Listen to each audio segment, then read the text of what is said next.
Start. Our greatest anxiety, sir, came with the scarcity of food. This was the biggest threat to the country. For months together, the nation tightened its belt. There were acute shortages. One state came to the rescue of the other. The government of India tried to come to the rescue of all the states wherever it could and wherever the need was the greatest. The position has fortunately eased considerably now, and we expect that the future holds promise of one of our best crops. A long-term policy has been adopted.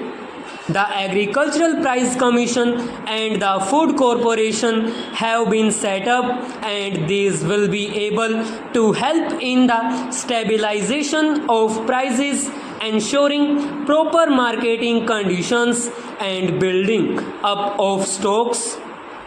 It is, however, an unfortunate fact, sir, that anti-social trends in the trading community have been present throughout this crisis.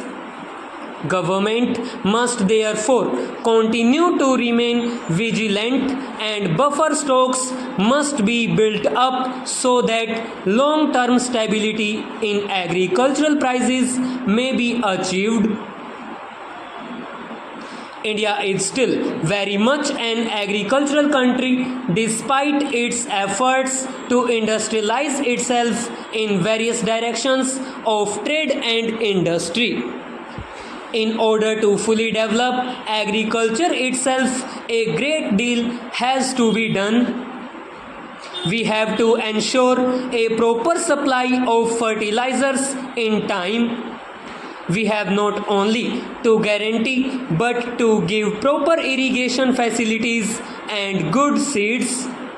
These, sir, are the minimum requirements of our peasants. Actually, we have also to prepare our peasants and to educate them and to persuade them to accept new methods of agriculture.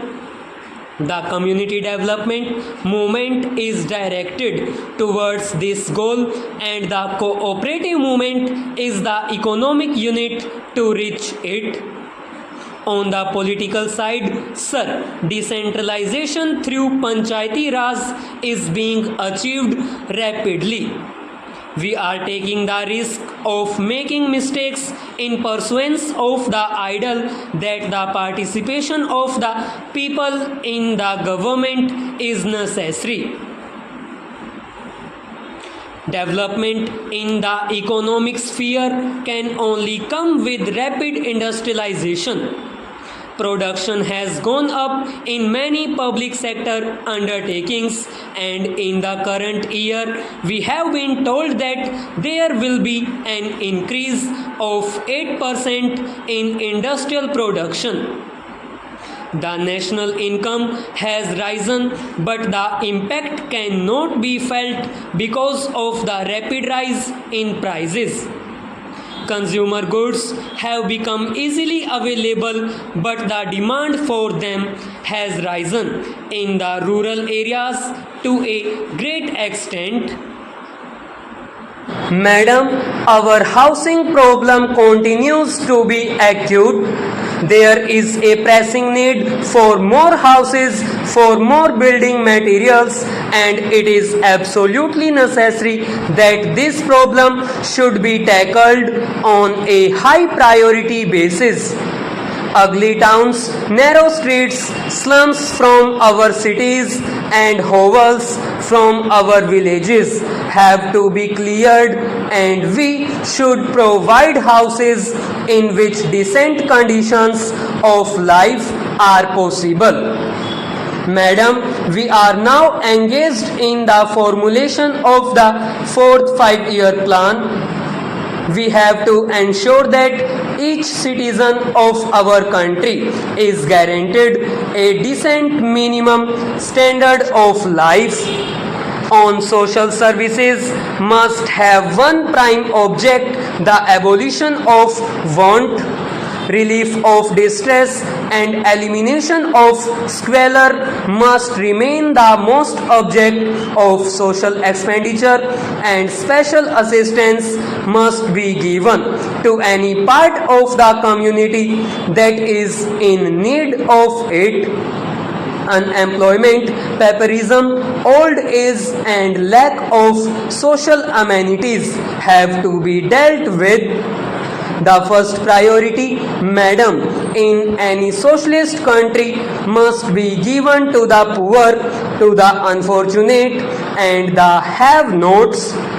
The community should be asked to give a helping hand in this great task of reconstruction, but in a country as backward and poor as ours, it is necessary for the government to provide the basic amenities that will raise the general status and standard of life. I plead for more investment in the human being, bigger wages, better conditions of life, and the availability of basic necessities to all. It is only when these are available that we can expect a better response from the people. Madam, if people have to rise to the occasion, ignorance has to be dispelled. The pattern of education has to be finalized, and a thorough overhaul of the whole of our educational system has to be made. We have been told that an education commission has already been appointed, and we know that it is carrying on its work. I merely wish to point out that we can ill afford to lose time, and early steps should be taken to start this great reform. Therefore, madam, the urgent necessities of the country at the moment are a speedy and efficient plan of both agricultural and industrial development without neglecting the social services, which are the only means of making the life of the common man worth living.